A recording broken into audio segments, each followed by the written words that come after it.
already formulated, Paul, in Romanian, is the following. Remember, when do your best ideas come? Think of it. For instance, think of it. When did a brilliant idea come? In what context? Were you climbing a tree, climbing a ladder, falling asleep, playing football, studying, and so on? And then think of it this way. Can ideas be professionally accessed? Can you control the way they occur to a certain extent? This is where the title of our meeting comes from. My software, my softwares, poetry as a reprogramming language. So, Paul, the first, sorry to frighten, to scare you. What is, from your point of view, a mental software, if there is such a thing? Well, first of all, I'd love to say what a pleasure it is to be here. Thank you so much for coming out, and my sincere apologies not to be able to speak Romanian. I have a little sense of it from having studied Latin as a young person, but only the vaguest sense, so thank you for speaking English. I hate the idea that English is the language in which we have to discuss these matters. However, thank you for doing that. So, software, you know, I do believe this is such a huge topic. We could talk about this concept for the next hour, hour and a half, and indeed we probably will. The concept of software, how we're wired, would perhaps be a way of thinking about that. Would that how be we're right? wired, how our brains work, how Yes, our mind works, yes. how we work. When you say software, what are you thinking of? What's the analogy? It's Software is to... Yes, like some kind of, so to speak, mental program. Okay. For instance, what are the softwares of the unconscious, if there are such things? If you can identify, let's put it this way, certain patterns of the way the unconscious works when it comes to writing poetry, for instance. So the first thing I'd say is that the most important aspect of trying to write poetry, and perhaps trying to conduct scientific research, for me, has to do with, first of all, an acknowledgement of the primacy of the on or subconscious. The primacy of that. This is not to say that we're not using our minds. It's not to say that we're not using our conscious ways of thinking about the world. But to give oneself over to what is possible in the unconscious, I think, is the key. And you touched upon it somewhat there a moment ago. When do your best ideas come? You know, when you're involved in writing, do you write essays, write papers, as a matter of course? Yes. Well, you've embarked on your paper, and perhaps you hit a bump in the road, if that phrase means any sense. You come to a point where you cannot continue. Like a blockage. A blockage, right? What's the thing to do? In my opinion, the thing to do is to stop thinking about the paper, and in fact, particularly on a day like this, to go out and take a walk around the square. And I'm sure many of you will have had this experience. As you're doing something else, or perhaps doing nothing, the idea that is going to solve your conundrum will, with any luck, come to you. It will come unprompted, right? Yes. It will come of its own volition. It has very little to do with your with whether or not you want it to come. In fact, almost nothing to do with that. It has everything to do with your being willing to give yourself over to what the great poet William Wordsworth, the English poet, referred to as wise passiveness. Wise passiveness. Now, the more important aspect of that for the moment being the idea of passiveness, of being, if not exactly inert, passive in the sense of Receptive. Receptive, passive, it's related to the word for suffering in Latin, suffering things to, allowing things to come to visit you. So to so to speak, to come to, in fact, conclusion is not the right word, but to get close to a first point. When you have a blockage, take a break. Take a break. I encourage my students to quit while they're ahead, or indeed when we think we're ahead, when we hope we're ahead. So if you're working on a project, whatever it might be, a paper, a poem, an experiment, don't be afraid to stop. Would be the stop. So don't be afraid to stop would be the first thing I would say. The idea being that some of the best ideas don't come when you look for them, or you don't find the best solutions by looking for them, but by letting them come, by opening yourself. You know, it's a bit of a truism, but I think it includes a truth. I think that's right. And with any luck, your unconscious will do a huge amount of work for you if you allow it to. This means that for the unconscious to do that amount of work, it somehow needs to be programmed, meaning that it was programmed in advance by you being interested or preoccupied by that topic. That's, so to speak, entabulated in your mind. And it works on its own somehow. It's programmed to the extent that it knows that you are open to it.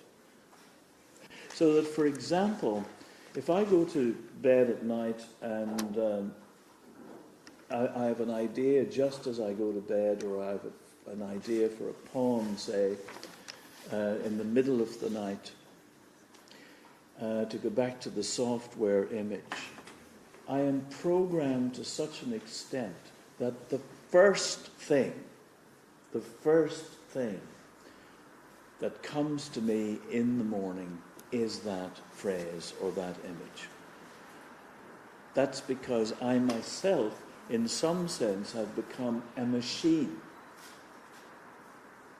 In some sense, a machine for writing poetry. That's a very interesting case. Why? Because, for instance, going to bed, which is a way of taking a break, right? Perhaps the longest break you can take during the day. Well, it is. I mean, there are theories. I'm sure many of you know much more about this than I do, but there is a theory that we sleep mostly to forget, right? To store imagery, in a strange way, to get rid of the assault that we've experienced during our waking day.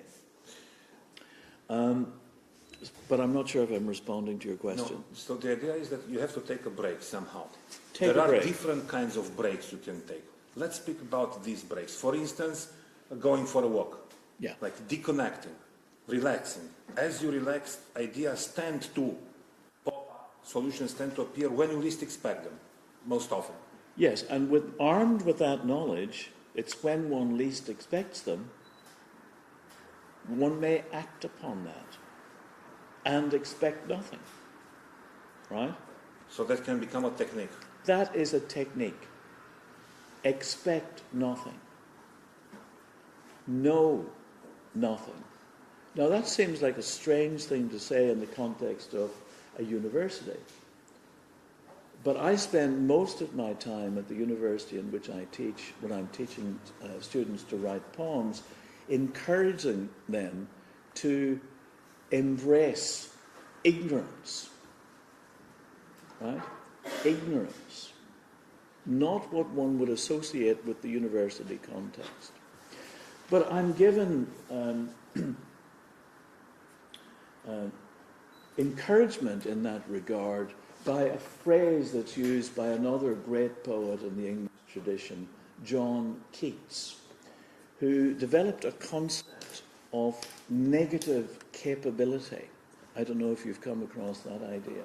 Have any of you come across the idea of negative capability? No. So negative capability was a concept that Keats identified in Shakespeare in particular. And he recognized it as being, Shakespeare was so good because he was willing not to go consciously looking for solutions, but to go by, and here's the quote, uncertainties, mysteries, doubts. And it was precisely because William Shakespeare did not know what he was doing that he was as good as he was. Just a moment. Negative capability. Okay, good. So, indeed, to open yourself up, wise, passiveness, Yes. and some kind of negative capability, that is to cultivate the mystery, the state of contemplation of something, not the Uncertainty answer. was the phrase, was one of the terms he used, Keats, in a letter. Uncertainty, mysteries, doubts. Doubts, you know? I mean, it's in our culture. I live in the United States, and I don't know, I suspect it's quite similar here. You can tell me if it's not. We are encouraged to know what we're doing, right? And if you give any hesitation, if you suggest to anyone that you don't know what you're doing, you are perceived as actually being weak in some horrendous sense, you know? That you must have an answer for everything. And if you don't have an immediate answer, there's something wrong with you. Whereas what I love to see, not only in my students, in myself, in people I meet, and indeed I would love to see it more in our politicians. I would love to see more willingness to say, you know, I'm not sure if I know the answer to that question. I'm not sure about that. I am uncertain about that. One would love to see that embraced much more by society at large. It's also about the fear of, about the courage of being able to say, I don't know. Yes, there is nothing, it seems to me that to be able to, first of all, never mind courage, the truth of the matter is, we don't know. We don't know. Even in a university that is dedicated to the notion of the sciences, to the notion that the sciences, for example, are more, quote-unquote, fact-based than the arts or the humanities. Because we have somehow societally decided that that might be the truth. We think that math is more factual than metrics in poetry, right? We think that E equals mc squared, whereas in fact it may not exactly. Is that correct? Is there some question about that? No. It definitely is the case that E equals mc squared. Yes, but please. Go ahead. Answer. Are you sure it equals E equals mc squared? We can never be sure. We can never be sure. I mean, it's a useful way of thinking about the world, right? But, you know, when we discover... sorry, I don't mean to put you on the spot there. Not at all. You know, when we're discovering daily we look at those most recent pictures of the multiverses, right? How can we be anything other than embracing of ignorance? It's a wonderful thing. We are developing ways of making sense of the world, the planet. We haven't been doing too well on that front, I fear. You know, we're looking to worlds beyond and understanding, trying to understand them, I happen to believe, in many cases, problematical ways. You know. And then what do you think about Einstein's definition of the genius, that it's 99 or 98% perspiration or sweat and 1 or 2% inspiration? I happen to think it's the other way around. I mean, I don't know about the exact percentage. I mean, I don't know about the exact percentage, but certainly, you know, he obviously was had an extraordinary intellect. I wouldn't be surprised if he wouldn't up that percentage, honestly, in terms of inspiration. I wouldn't be surprised. I mean, is it? Correct me if you're wrong, and please, guys, come. This is a very. It should be a dialogue. This is a very beautifully intimate setting here. So please feel free. Go ahead. Okay, thank you. I'm so happy to be here and to hear concepts as unconscious, subconscious, because it just came in my mind, popped in my mind, what Jacques Lacan said, that the unconscious is structured like a language, but a language we are not aware of. So thank you for having the courage to bring concepts like unconscious here in kind of debate, I think. Well, let's hope it's not. Let's hope it. I don't think of it as courage. Let's hope it's not foolhardiness, because the two are often indistinguishable. Yeah, I mean, well, first of all, do you think does it mean anything to you? I mean, it shouldn't be such an outrageous idea, I think, even within the academy. What do you think yourself? About what? About the idea of, for all of us,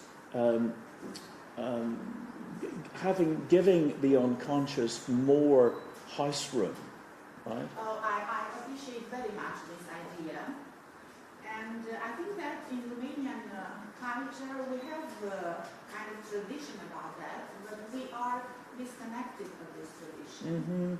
It's like, you know, in Christianity, in Orthodox Christianity, I'm talking about mystic experience. It's about like epiphanies or apophatic experience.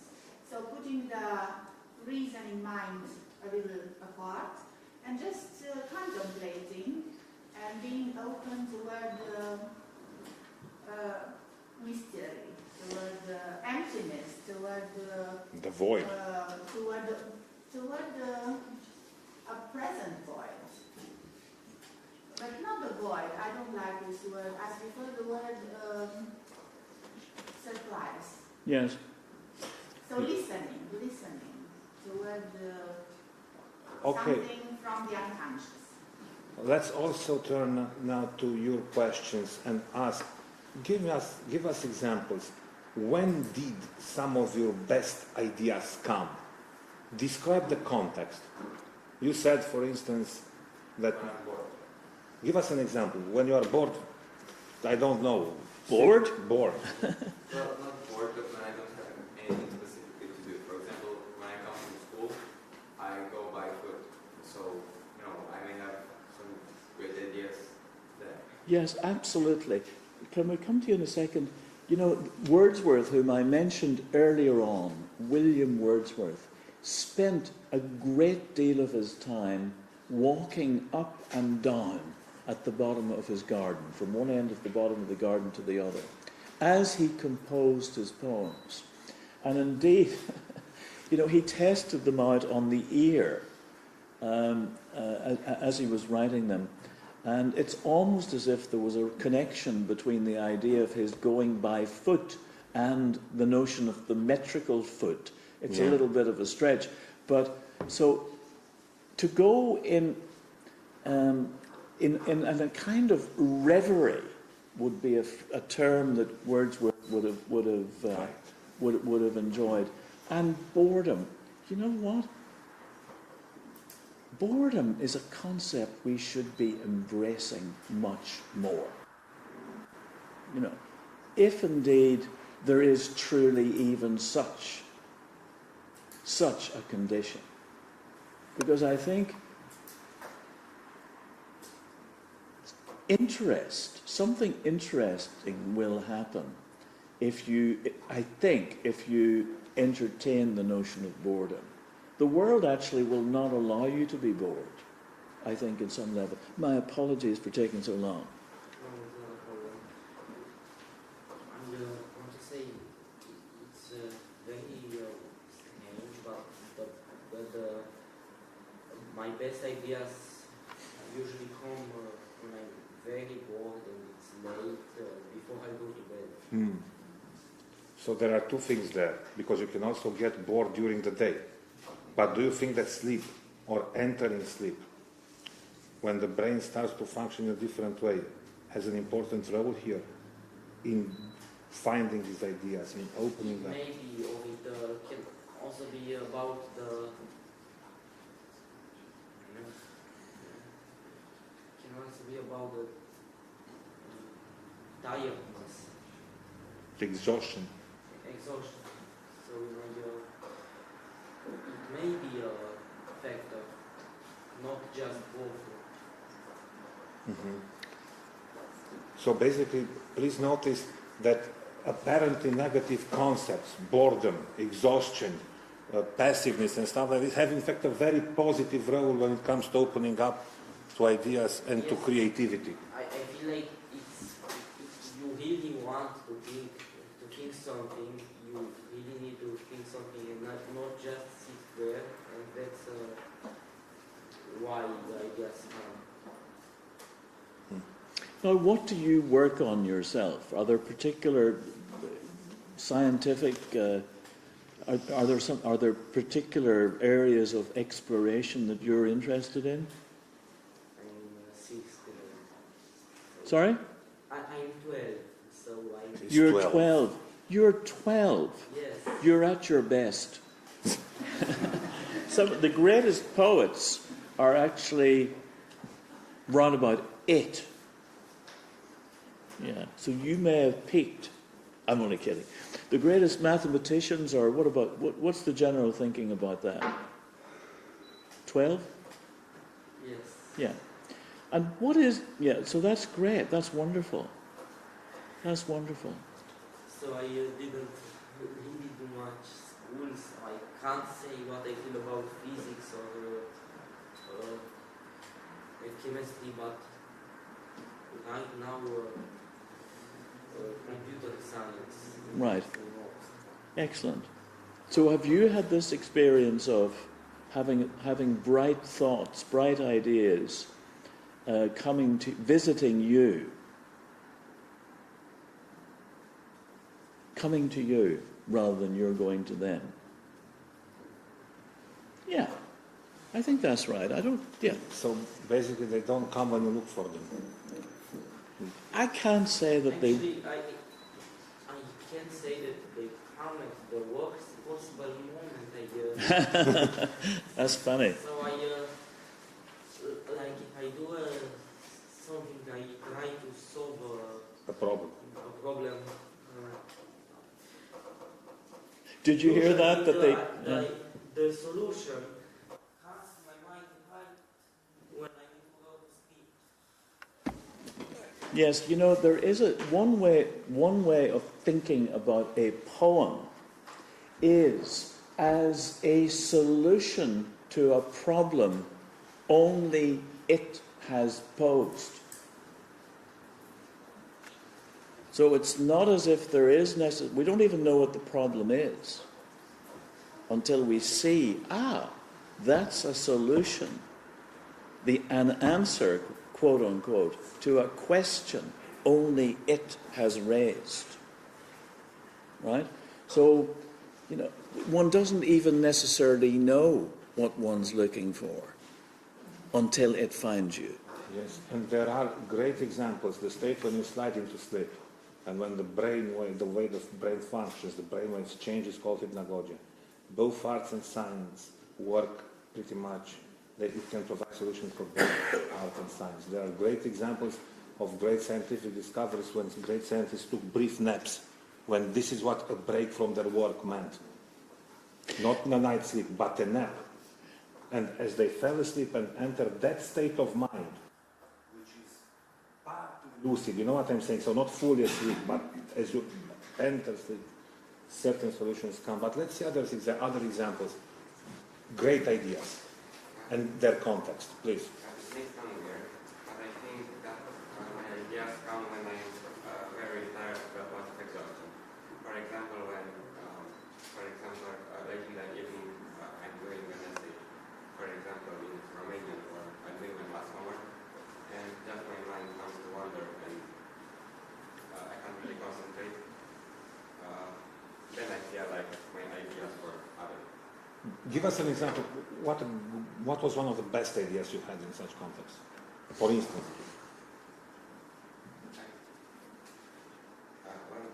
In more fortunate moments, the solution, for example, for a mathematical problem comes to me. However, I can't really think of a more general example right now. That's okay. Okay. Please. I have two questions, if I may. First of all, just to contextualize what you're saying, how do you think the attitude you're proposing, how do you think that reconciles with hustle culture, which... With what culture? Cancel culture. Hustle culture. Wait, please. Hustle. Hustle The culture. idea that you have to grind and you have to achieve things in life. Did you say hassle? H-A-S-T? Hustle. You know what? I think I've led a charmed life because I've never heard the phrase hustle culture. And I'm obviously untouched by it. You can see that I'm slouching around. Okay, so hustle culture. How does one reconcile that? Yes, so is there a disconnect between letting go and maybe letting go and sort of trying to push you get somewhere in life? Yeah, I wonder, I mean, I suppose, do you find, is hustle culture to the fore in Romania? Sorry? Is hustle culture a feature of Romanian life? Maybe not so much. We're more laid back than that. But Yeah. It's something that permeates the culture in the U.S. So, Yeah. what is that? I mean, I don't know. I mean, my answer to that would be, where has hustle culture got us? Where has it got us? Nowhere, I think, is the answer to that question. And, you know, I think in that regard, the recent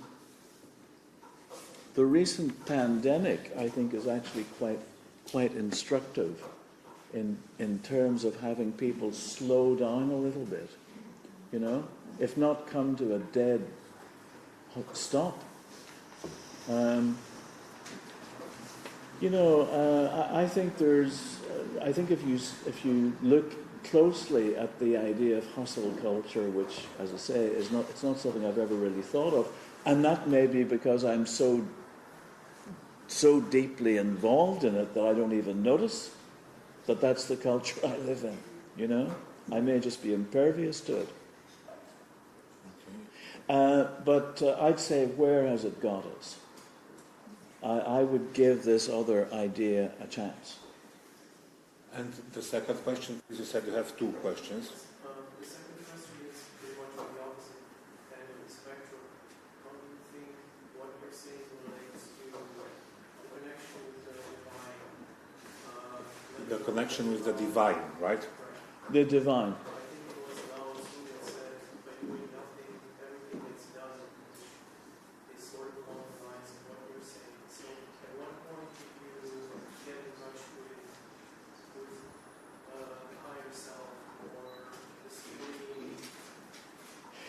Well, I would say that, you know, someone touched earlier upon the tradition of the Orthodox Christianity. Yes.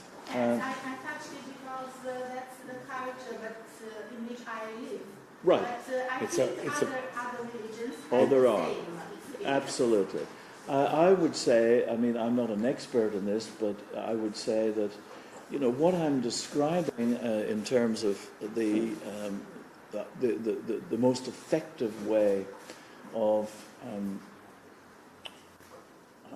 opening oneself to a force beyond oneself, which is at the heart, in this case, of writing poetry. Now, that force might be the language, right, which is bigger and better than any of us. The collective unconscious, or some version of that. The zeitgeist. And I think that applies even if one, you know, whether one's thinking about the scientific zeitgeist. You know, we were talking earlier about these various breakthroughs or breaks through that happened in the sciences. You know, I think from what I understand, they often had as much to do with ideas that were current at a particular moment, and often there are several scientists or thinkers who are on the point of making the same discovery, and one of them kind of breaks through, but there are half a dozen at least often waiting in the wings. That's pretty well attested, I think. But to go back to your question, I would say that that notion of there being a force beyond us is part and parcel, is the same. It's the same idea, or comes from a similar impulse as what we think of as the mystical, to use a word someone has used. The epiphany. I mean, it's no accident that my fellow countryman James Joyce uses the word epiphany to describe these moments of revelation, unexpected revelation, right? Surprise. Surprise is at the heart of it. So it's of a piece with our sense that there is something beyond us, right? Now, I don't know if I'd go any further than that, but that may be far enough. I noticed that you haven't mentioned, or perhaps you avoided the word God. Well,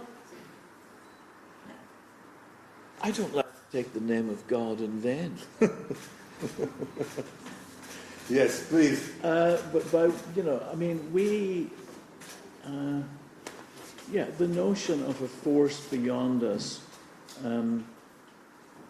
is central to who we are. It's part of who we are. And we've had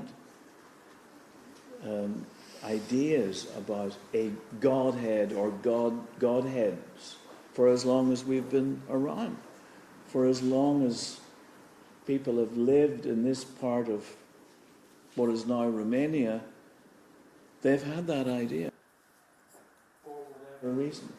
It could be a defining characteristic of who we are as human beings. That we, well, let me just be bold and say that we must invent deities, a deity or deities.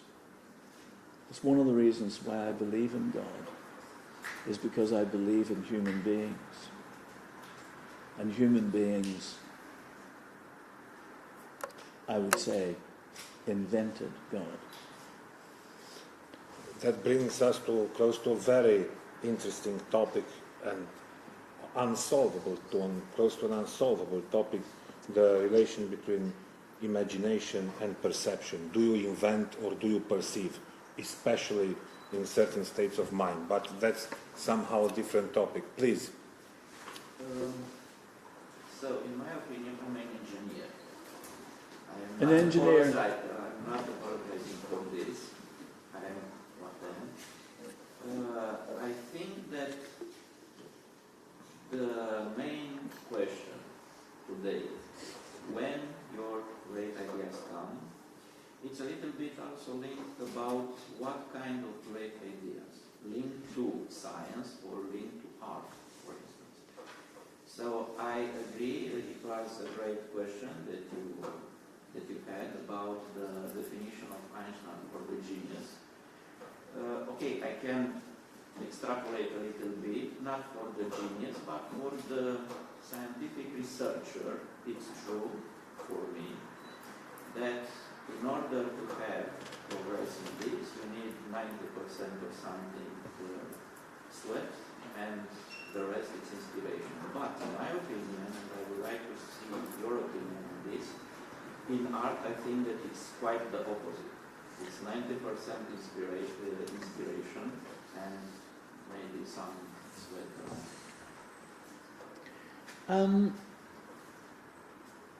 It's not inconceivable that your analysis is accurate. I honestly don't know. I think it would be a brave person who would say, you know, definitively that these are the percentages.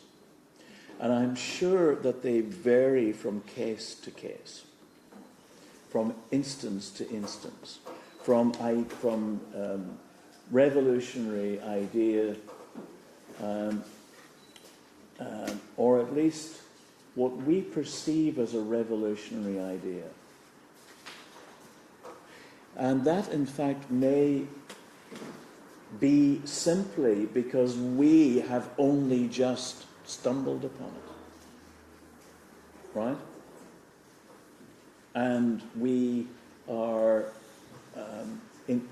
congratulating ourselves on having come up with an idea which has been there all along, but which we have only just happened upon.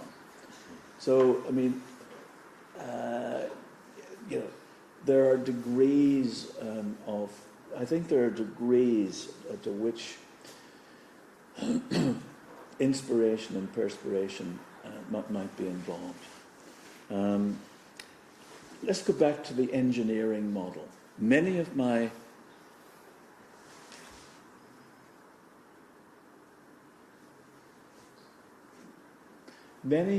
students are engineers, and I welcome them because I remind them of the fact that the word poet, in fact, means essentially engineer. So from the Greek root poesis is the activity of making, right, of structural engineering. So much so that in the English tradition, we have a word mucker, Chaucer the mucker, which was used of some of the earliest poets in the English tradition, someone who is a maker. Right? But we also have this, and that is certainly true of of much of what happens in the poetry business. It has to do with making decisions about the sustainability of a project, right? The great American poet Wallace Stevens gave a lecture at Princeton, actually, in which he talked about a strange concept, the nobility of the poem. And he described it as a pressure from within that was equal to the pressure from without. Now, where have you heard that kind of talk? Engineering, structural engineering. It sounds as if one's involved in physics as much as anything else. You know, on the crudest level, he's talking about the capacity of this particular structure, like a bridge or a tunnel. A bridge over itself, a tunnel through itself, to withstand the pressures that might be brought to bear upon it. And it's not just about whether or not it will survive for 10 or 20 or 100 years. It's about whether or not it's equal to scrutiny, any form of scrutiny at all. So there's that term, the engine of the maker. But there's also this other term which we've touched upon to some extent, and that's the il trovatore, the troubadour, the person who does indeed stumble upon something, who finds something rather than make something. So anyway, I find it most useful to think in terms of the activity as involving both ideas. And it brings us back actually to the conscious mind in the case of the engineer or the poet, the maker, and the unconscious in the case of the il trovatore or the troubadour, this person who finds, who stumbles upon something and gives themselves over much more to the unknown. So, but if you're in constructing what sort of constructions are you involved in? What form of engineering? Structural engineering. Right. So if you're building do you like buildings or, yeah. So,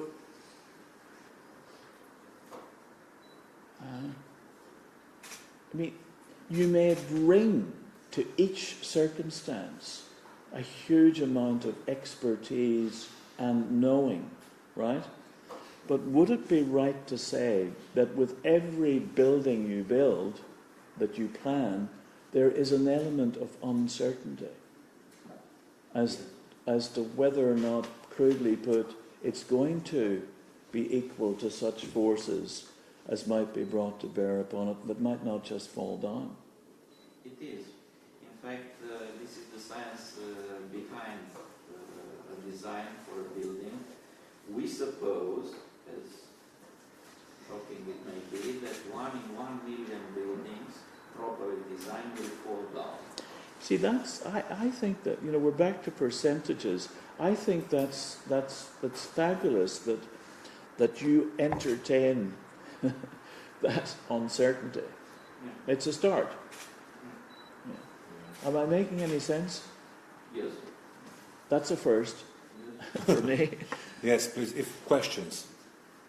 Yes? Please. I was thinking of into reality of the body itself when we talk about getting ideas and the fact that there are, for instance, studies about walking as increasingly focused in brain focus and the physicality of the body can be when we have virtual everything all around us in our lives increasingly.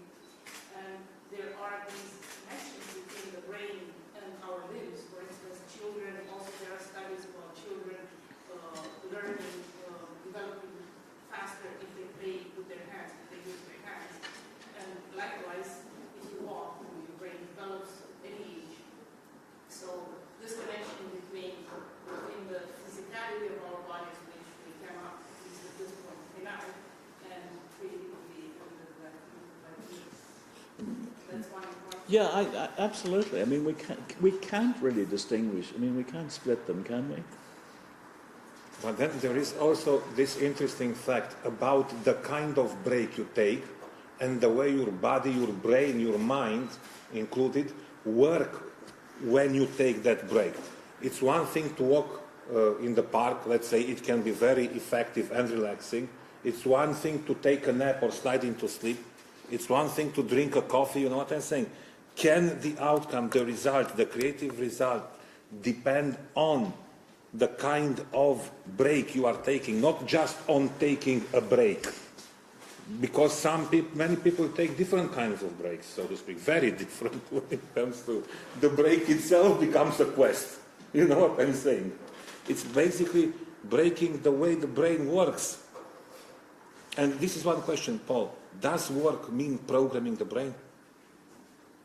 Does work mean Programming or reprogramming the brain? do you mean when one works, the Yes. brain is reprogrammed? Yeah. I suspect so. I mean, I'm not an expert in this at all, but I would imagine that, you know, what we do is is reprogramming. Like a permanent, in a way. Well, yes, because it probably has some impact on the brain, on the way the brain works. If we if we engage in a particular creative experience, I think that probably impacts the brain. I would imagine. I don't know. Yeah, I mean that's what you're talking about to some extent, isn't Yes. it? Yeah. Something else I was thinking as you were mentioning, the element of surprise is absolutely important element, and I was thinking of the theater theorist in very medieval Japan, Zeami, he was called, and he was talking a lot about this element of surprise, that this is the fundamental. When you read him, it's like a modern director, somebody who is next to you right now. He gives this extreme importance to the element of surprise and the unexpected, and then the audience is surprised. But likewise, when we create, when we have this sudden idea, it all has to do with this propensity that we have. I think since we're babies, when the babies playfully, the game where you hide them into surprise the child, and they have it in Japan and everywhere, I think, in Romania too, where children are already seem to be set to embrace this unexpected. Yes. I mean, it's you know, as humans, we probably don't want too many surprises. You know, I think historically I think I'm right in saying, you know, we have lived fearfully in many of our context, many of our settings, you know, and probably continue to live fearfully, you know. One of the definitions of creativity is bringing two elements that are completely disparate, bringing them together in an unexpected combination. That's right. Well, that is the classic definition of the metaphor, the simile/metaphor, and in fact, Dr. Johnson's description of the metaphysical poets, John Donne and George Herbert, and those poets who brought together heterogeneous ideas linked by violence together. So, in fact, if you think about it, one of the defining characteristics of a simile or metaphor which is likely to surprise us is that the two elements are far flung. Mm-hmm. The further flung they are, the better, right? There's no point in saying my love is like my love. There's some point in saying my love is like a red, red rose. There's no point in saying my red, red rose is like a red, red rose. There has to be a gap somewhere. So the finding, and this goes back to what we were talking about earlier on, I think, you know, the finding of connections, either those that are in some sense already exist, or that upon which we simply stumble, or connections that we have indeed truly made, is part of the project, I think, in both the arts and the sciences. And I myself would make no distinction between the methods, insofar as I understand them, between the two. between the creative methods in art and science.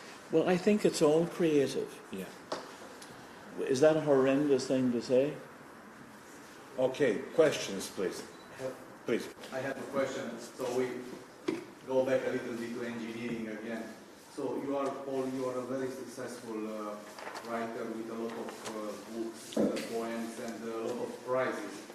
What I would like to ask you, do you think that there is a risk in future that artificial intelligence will replace the poets?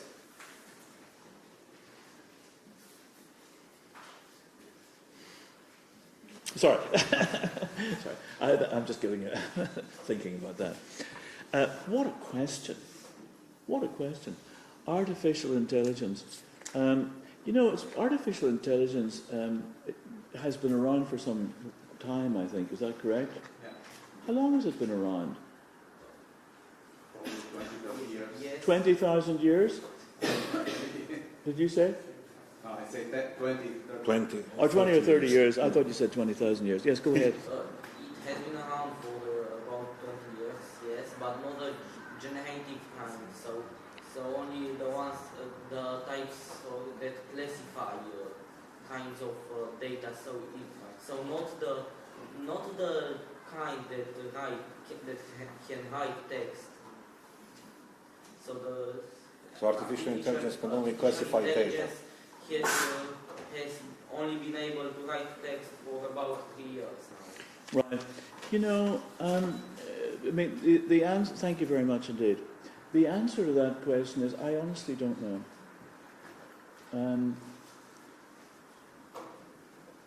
I, first of all, would say, and we were talking earlier in another context, first of all, I myself don't believe that I might quite write my own poems.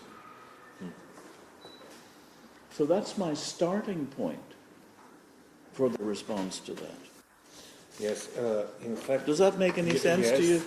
I hope it also does to all of us.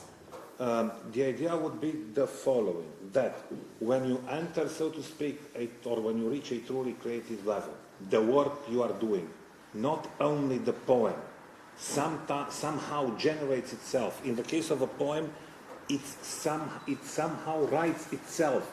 It's as if the text, to a certain extent, is more intelligent than the author. It's like tapping into a realm when, as a creator, and when I say a creator, I don't only mean a poet, but also a scientist, you somehow become, so to speak, the medium for that discourse to write itself, to generate itself, to express itself. Right, so I would begin there. And then I would wonder about the extent to which that concept might be relevant here. So when I say that I don't write my poems, I guess to examine really what I mean by that is to go back to some of these percentages we were discussing earlier on. I would say that the percentage of il trovatore or the troubadour or the finder, the unconscious mind, is probably, you know what, why don't we say it's 50%? We could up it. What, do we want to say it's 75? No, I mean, these are some symbolic percentages. You perhaps wanted to say that it's very few versus very large. I mean, it's not, it might be 3%. It could be, and I think to go back to something I was saying earlier, I think it varies from poem to poem. From poem piece to piece. poem. But on balance, you know, it's not as if one is entirely inert, entirely passive, right? Because if you remember that phrase I used earlier on from William Wordsworth, wise passiveness, right? It's not mere passiveness, wise passiveness, because your conscious mind, which is the maker, is trying to figure out what the impact of these words in this order and one has appealed to one's unconscious to find those words, but there is also the quality control, as it were, trying to determine what the impact of these words in this order will be on the reader. So, I think the big question is, you know, we can see that the poem may derive from all other poems that have ever been written, which is a phrase that Robert Frost uses about all poems in verse and prose being in conversation with all other poems that have ever been written. So that may apply to some extent to the idea that AI will harvest all other poems ever written. Yeah. It came to generate text too. To generate text. Yes. So, please. No, go ahead. From this point of view, I think a conclusive question would be the following. Paul, how do you do it when you write? How do you, so to speak, professionally lose control? I mean, how do you open yourself up? How do you give in to the unknowing, as you put it? Do you listen to music? Do you not listen to music? How do you do it? No, I don't listen to music. Because that would be... if I'm listening to music, I listen to music. No, I'm just in a space of relative quiet, and in which I'd say a somewhat ecstatic space, to go back to ecstatic situation, standing, literally speaking, standing slightly outside oneself, something of an out-of-the-body experience. So I do it, you know, just by enacting the notions that we've been discussing of ignorance and innocence. Go ahead. What was your observation or question? I think that it's actually pretty similar. So these AI systems predict the next word. That's all they do. They try to find the next word based on what you have asked. What do you think yourself about this question I've just been asked about? Do you think AI is ever going to really... I don't think so, because AI can't have reasoning. It can't reason. It can't be creative. It needs content created by humans, because that's what it's trained on. Yeah. And I saw that if an AI starts learning content generated by an AI, the output starts getting really bad. Mm-hmm. Yeah. I mean, I don't know is the answer. Yeah, but I'd say on balance, there are aspects of what it takes to write a really interesting poem that AI may be able to replicate. But whether or not it will be able to replicate the entirety of what it takes to write a really interesting poem, which I think continues to include an intelligence, right? An intelligence and maybe a body with a massive experience where the DNA, I often think of a poem as a crime scene, on which the DNA of the person through whom the crime was committed, as it were, is to be found, right? Despite everything I'm saying about the poem writing itself, it writes itself through an individual whose being is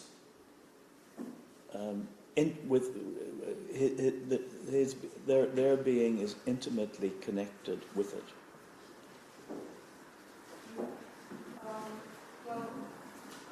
You know what the company secretary that you talked about? Yes. Fear. And I don't want to say this bringing anyone down, but you talked about courage. And I wonder, how do you find the courage to put a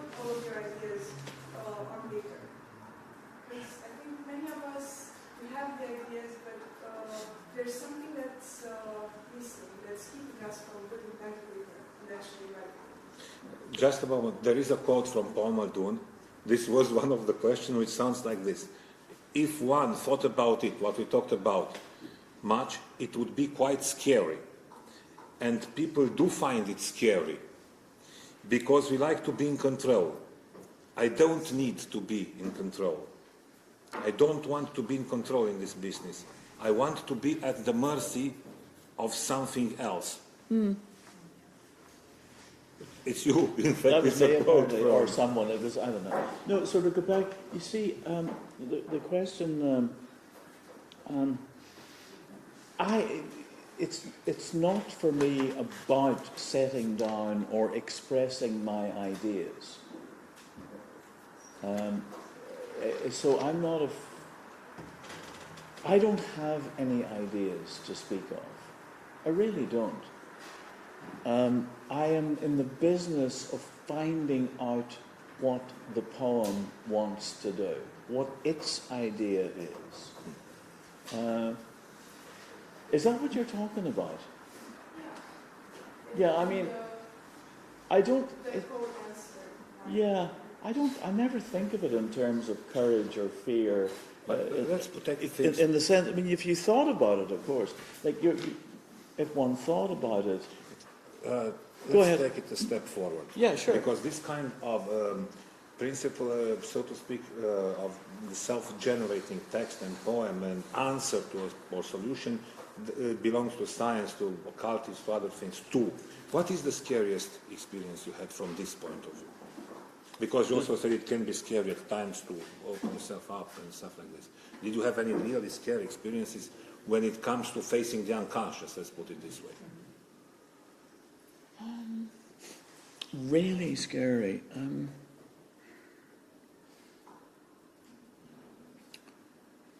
I don't know about really scary. I don't know.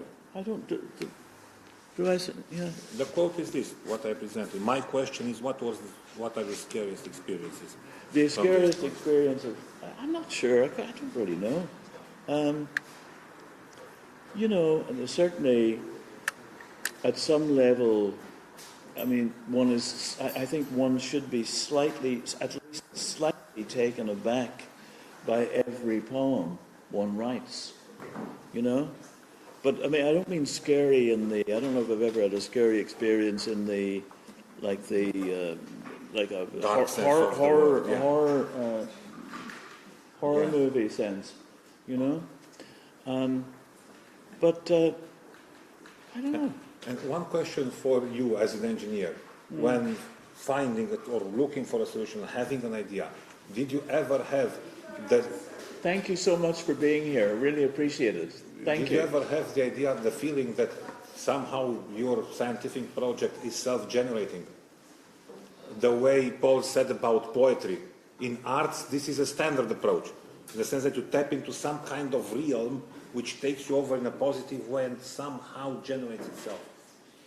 I will respond in a little bit longer manner, let's say, because I have also the experience of arts. So for 6 months, 3 years ago, in my case, I had this, let's call it fever for painting. Yes.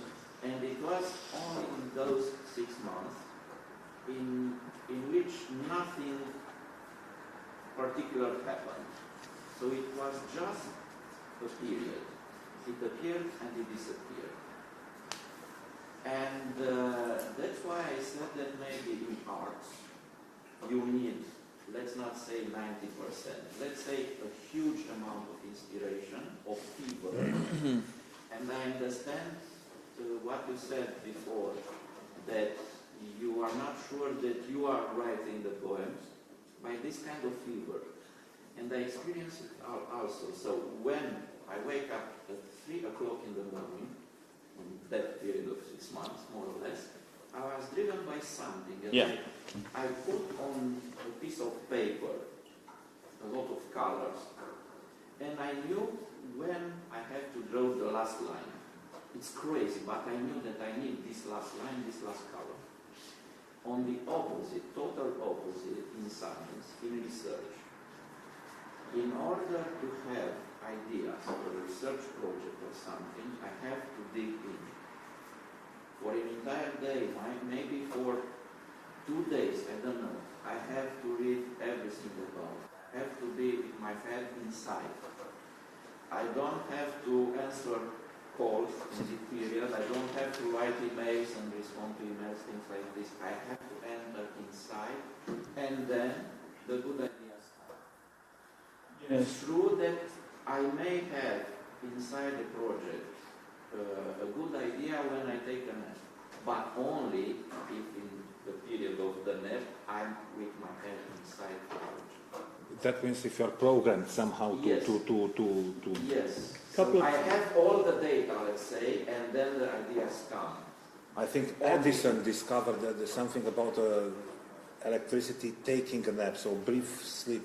Yes, from the... but the point is that in science, in my opinion, and in my experience, you have to be inside. You have to have all the data in order to have, let's say, a good idea. And here maybe the EI can work. On the other side, for art, you have to have this figure.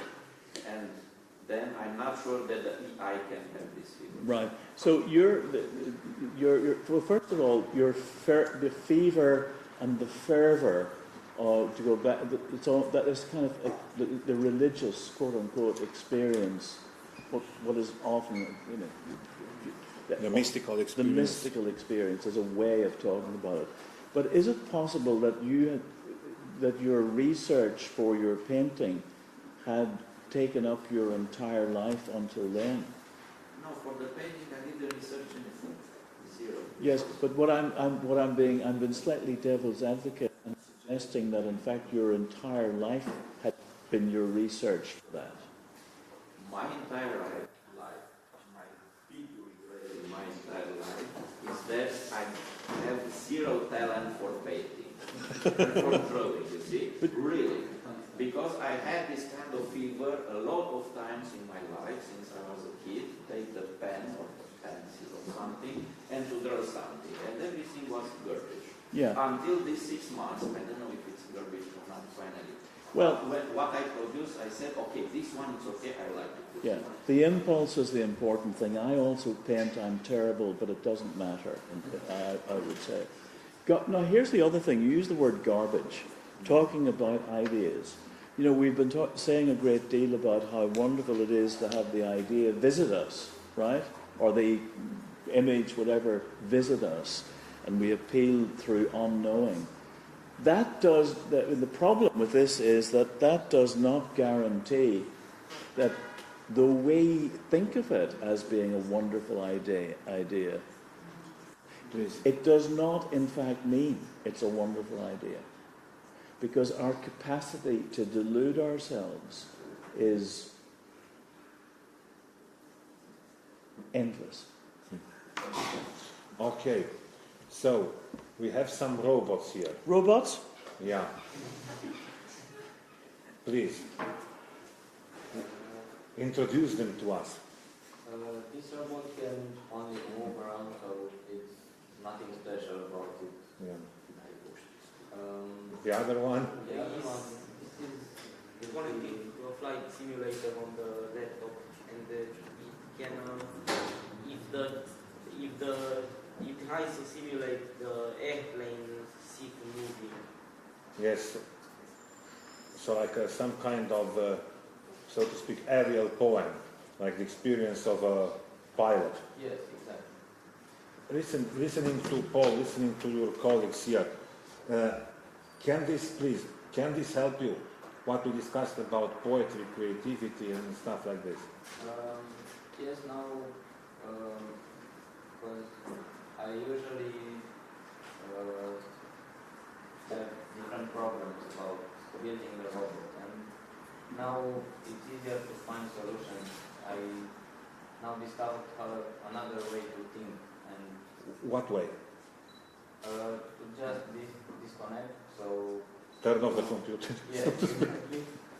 And go, I don't know, have a walk or something, and the ideas may come to me. Yeah, I think so. With any luck. Sorry? With any luck. Do you Yeah. think you can create a robot who has ideas? I'm not sure about it. Do you think that robots will be able one day to create other robots or persons? It's a pretty scary scenario, but I don't think it is possible yet. Robots are good or what at what they do, or are they also creative? Can they be creative?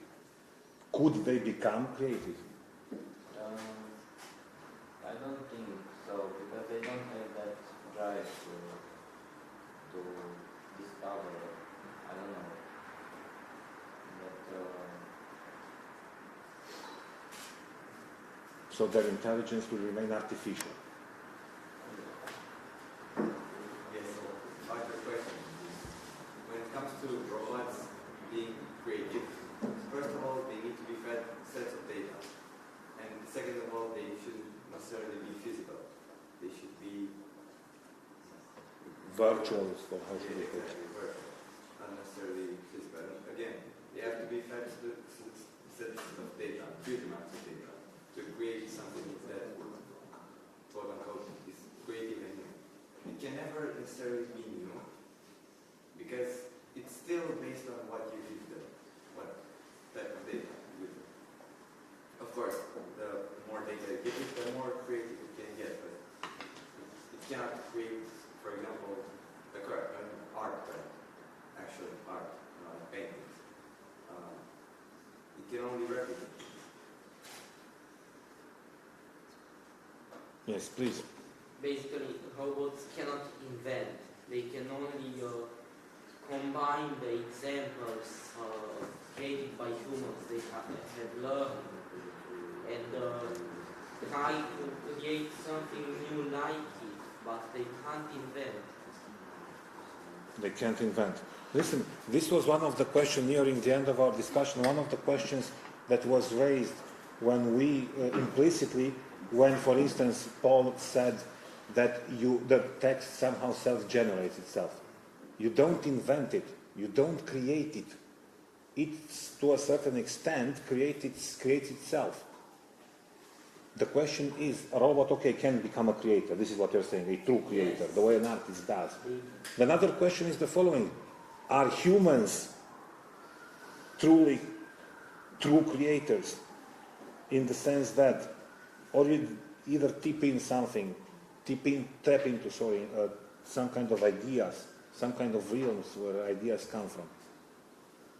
Because we also question the humans' possibilities when it comes to creativity. Yes? Well, that question takes us to defining consciousness. Yeah, exactly. It's extremely hard to grab around the concept of it because consciousness may be in the form of creativity, like creating poetry, or in the form of being able to recognize that you are yourself, like to recognize yourself in a mirror, for example. And we can't, at this point, create a robot, let's say a robot that can do those things. We don't have the knowledge for it. So basically it's about altered states of consciousness that make art possible, among others, and make great scientific discoveries possible Be too. able to create something or a program that can do that has all the definitions of consciousness, then at that point we know for sure that we created a thing that can think for itself. Yeah. Please. I don't believe that a human can do something that is 100% original, because a lot of stuff people do comes on what came before. Yeah. For example, music. Musicians are often inspired by the music that they heard. Yeah, I think that's right, and that's the bit of your question that I was really was giving me pause. Is that we value originality as a concept in many walks of life, many areas of interest, and I'm not absolutely persuaded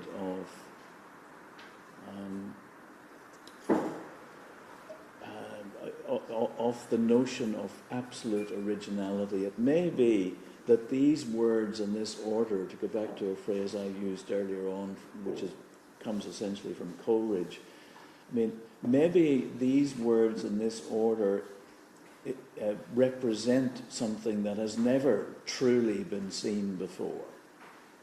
It's not exactly been seen before. And maybe that's enough to mark it as being original.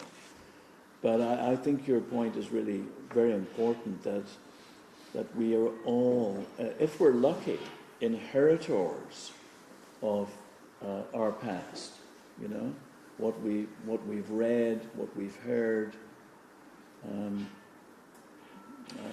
the ways of putting images together, the laws of perspective, or, you know, if we understand them, we might break them. A whole range of a collective of ideas that we carry with us. For example, even the works of Tolkien, which is considered very original, are a bit based on old English works from the Middle Ages. I'm referring to the work of Tolkien, Lord of the Rings. Yeah. Oh yes, I see what you're saying. I beg your pardon. Of course, absolutely. Absolutely. Good. So basically, we spoke, one of the creative principles we spoke about most was this: taking a break, breaking away from, just to sum things up, breaking away from. Now, we have also come somehow to the logical conclusion that the kind of break you take is also very important, partly because it dictates the way the brain functions during that break. To take a nap, to go to sleep, to take a walk, you know what I'm saying? You doing these things, the brain functions in different ways. This, of course, influences the results, the solutions it comes up with. But on the other hand, the principle of freeing yourself from, breaking away from the current way of doing things is vital. In time, you might come to professionalize this way of dealing with yourself, of losing control and stuff like this. Obviously, this takes us beyond creativity, beyond creative writing. It takes us into the realms of mysticism, without a doubt. You may believe it or not. About the way imagination, active imagination, for instance, is approached in various mystical traditions. For instance, in the Orthodox mystical tradition, imagination is not encouraged because the source of images you perceive or that come to your mind is questionable from a religious point of view. With the Catholics, for instance, such as Loyola and his spiritual exercises, imagination is exercised. You are taught to imagine, to picture scenes from the Bible, from hell and stuff like that. And this only experience can teach you what is the right path for you. Another conclusion is that when it comes to creativity, science and art are closer, the methods, than you'd think. The methods can be the same or far more similar than you'd think. Far more similar than you'd think. For instance, taking that, I think it was Edison, I don't remember, I read it in a book, he confessed the way he came out with a scientific solution for one of the problems that was, so to speak, obsessing him. During an episode, not full, when entering, falling asleep, not fully awake, not fully asleep, so to speak. Lucid to the point to which he remembered it, not the way you remember dreams. Lucid to the point to which he could guide the experience and stuff like this. And I hope this helps you. Please. Do you think creativity can be trained, or is it something you're born with? Sorry, say it again. If it can be trained. Do you think creativity can be trained, or is it something you're born with and it's set? Did you say activity? If creativity Oh, can creativity. be trained. I beg your pardon. I couldn't hear you properly. You know, I jury's out on that one. You know, I think we all have it within us to, particularly if we're willing to engage in some of these methods that we've been discussing this afternoon. I think if you're willing to believe that it might happen, there's a stronger chance that it will. Right? Yeah. I think if you're willing to believe it, it might happen. You know, but I'm not absolutely certain about this because, you know, to go back to painting. You know, I would love to be a painter. I would love to be a painter. I would love it, like yourself. But I'm missing a certain little something that used to be known as talent. Right? I just don't have it. I'd love to be a musician. I'd love to be able to play the guitar properly. I'd love it. But guess what? I'm missing that little something, talent. It's never going to happen for me. And I should just get used to it. Yeah. So I suspect, you know, that the idea of talent still applies. You know, I mean, I would love to be a mathematician. It's never going to happen. It's never going to happen. I just don't have it. Yes. I'm not sure if I have anything at all, and I'm not sure what you know, if one is in the poetry business, what that talent might involve. I don't know. I don't know. I'm not sure about that either. So, because a good debate leaves you with more questions than answers, but it also provides some answers, I'm going to read some questions I thought of, just so that they stay with us.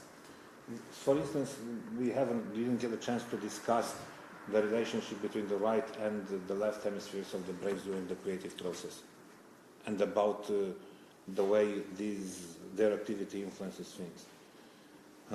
For instance, can you identify certain markers, I mean psychological markers, of a truly creative state of mind? The kind of things that when you feel you know you are on the right path, or you know you've reached the state of mind you are looking for. Do things pop up by themselves? Do things come on their own, so to speak? Do you feel a certain way, a certain sensation? It's like the way, so to speak, it's the inner part of the experience, perhaps the undescribable one. I'd say two things to that. Yeah, I mean, I recognise when it's doing it itself. Yeah. I do recognise it. When it starts working. Yeah. Or when you think it's, I mean, you hope it's working. You can never be absolutely certain of this. Yeah. When connections are made that turn out to, turn out to be real, to be pre-existent, as it were, that you simply didn't know about. Yeah. There's a sense of this was meant to be, and that you find in actually great works of art, the sense that they've always existed, and they've existed only like this. And this, in fact, takes us to the same point, that you don't necessarily create them, but you have access to something that pre-existed, and you somehow discover it and give it bring it to life. That's certainly a way of thinking about it. Yeah. That's a metaphor. I don't know if that's a metaphorical way. No, if you look at it from a mystical point of view, from the point of view of, so to speak, higher realms of reality, it's no longer a metaphor.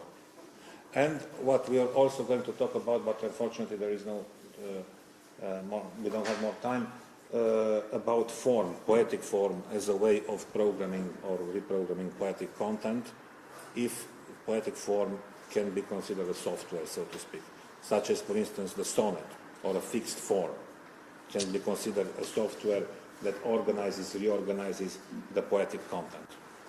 Yes, I think it certainly can. It may dictate how it how a poem may progress. That's partly because a form like the sonnet, for example, is, you know, it seems as if it might be, you know, a mere construct in the world, that it's in some sense not a that it is in some sense artificial, whereas in fact it probably reflects ways in which our thinking operates. You know. Yes. One more question, please. Please. Okay, let's do. Let's say. And yes. When did you realize that you had that particle in you that made you into a successful poet? Well, first of all, I'm not sure. You know, the idea of being a successful poet is almost a contradiction in terms, you know. But I think I know what you mean. Let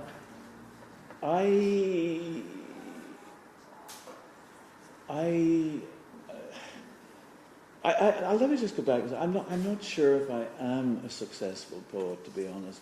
I have tried. Seriously, I have tried to write poems or to allow them to be written through me. And we talked a little bit about this earlier on. You know, I hope that one day I will be able to not get in the way of a really great poem. I feel a large part of what I do is not getting in the way of it, not messing it up. I often think that. With the interesting idea, I think, oh my heavens, that's such a great idea, that my main responsibility is not to mess it up. And of course, one probably does mess it up in some sense. So I know it may sound a bit strange. Maybe you hope to build something that's going to be just astounding. You know? Something like that. One day. yeah. Maybe finally? Yeah, please. I'm so thankful for your discourse because it makes me feel free of obsessive compulsive thinking. And thank you for that. So my question is, what do you think about being found by a musicality, a homophony of words beyond meaning, beyond the meaning of chains of signifiers? Just that pleasure, that jouissance of music, of homophony. Oh, I think it's wonderful. Did you hear the question? I love the jouissance. Yeah. You know, continuing in the French tradition, as it were, the notion of poesy, pure poetry, which has got nothing to do necessarily with sense, and the great tradition of nonsense and nonsense verse, I think is always to be embraced. I'll use that word again. Children, you know, it's very much. When we're small children, we love it, we recognize it, we love it. It does something for us. So I'd say go for it. Yes. And thank you so much for your words. Yes. Please. I would like to mention to the theme of this meeting, at least fundamental link between arts and the sciences. Yes. I find it a bit sad that in this current age, people feel there's a very large separation between art and sciences. However, I feel like in ancient Greece, for example, that Pythagoras was a proper mathematician, also Yes? Yeah? Also, for example, Hades, I don't know in English pronunciation, he was also a philosopher apart from mathematician. Yes. No, absolutely. I think that's right. Yes, it's unfortunate that the two cultures, as it were, have, for one reason or another, been split. You know, when I was a kid, when I was 13, I had to choose between history and geography at school. And when I was, maybe that was when I was 12, and then when I was, let's say, 14 or 15, I had to choose between science and the arts, which is crazy. It's nuts. Yes, thank you for this. I hope something, at least this principle of taking a break, breaking away from it, ways of doing it will stick with all of us and make us better at what we do, art or science. And it is now the time to break away, to take a break, so to speak, the final break, with a robotic moment. Robotics? Yeah, please. So show us. Please. Right now we're low on battery. So batteries. As usual with technology. Yeah. So what that?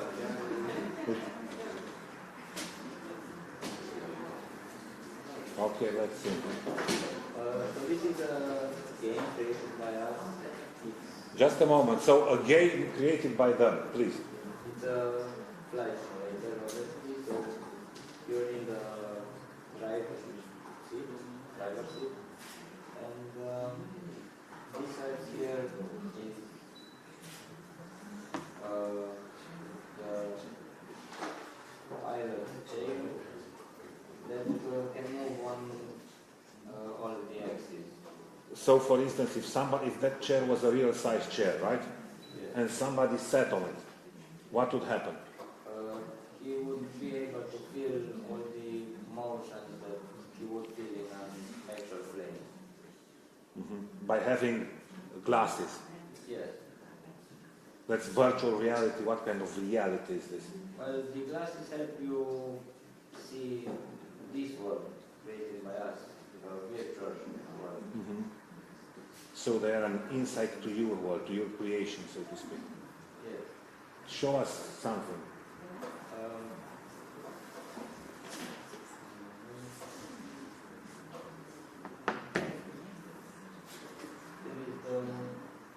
The game it's not really working because of the battery. Yeah, we got the idea though.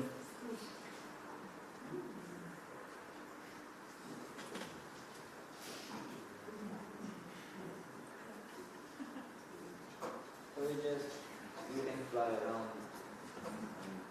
Fabulous. I think a more better term to say about the chair, it simulates the G-forces. That's the Oh yeah. Yeah. way, because Huh. that's what basically pilots are trained to feel.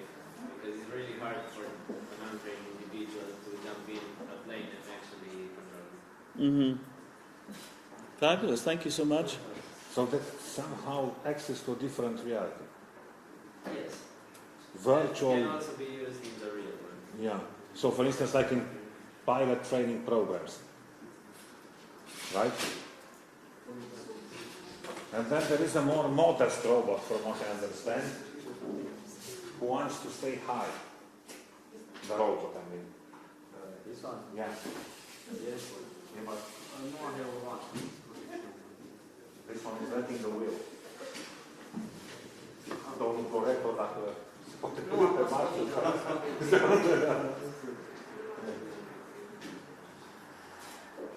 Așteptăm la noi la specializarea de robotică și mecatronică. Can it move here, at this distance, so that it can be seen? Yeah. Please move it. Uh-oh. That's a crash. Paul, would you care to read a poem? Do you have a short poem? Let's see. Yes, for instance, this one. It's called the sightseers. Sightseers.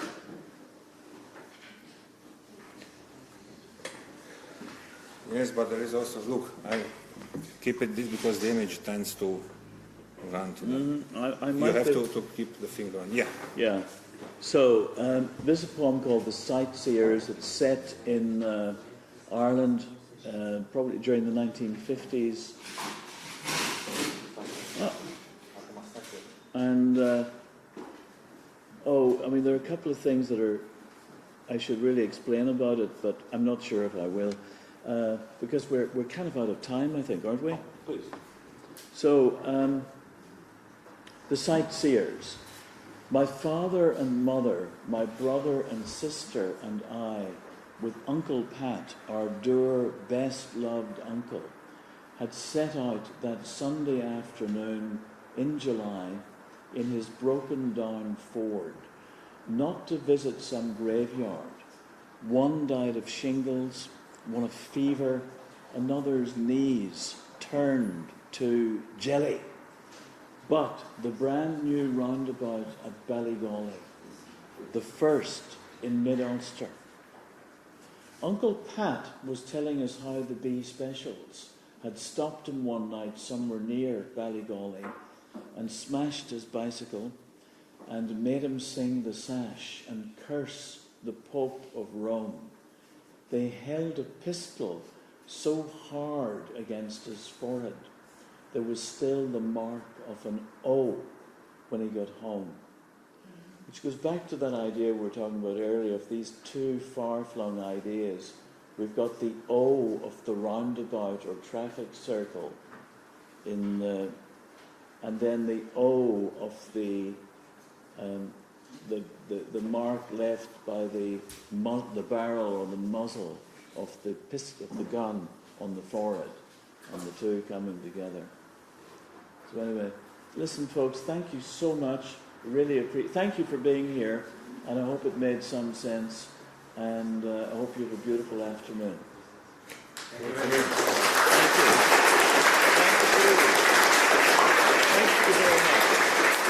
Mulțumim această primă manifestare și primă întâlnire din cadrul festivalului LitVest făcut de bibliotecă se încheie aici.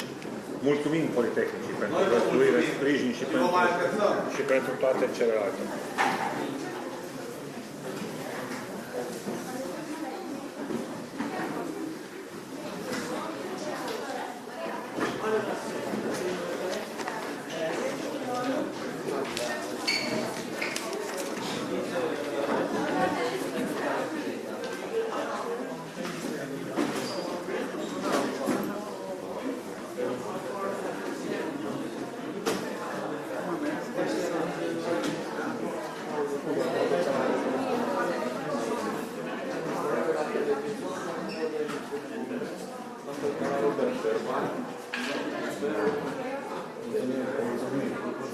Thank you very much for your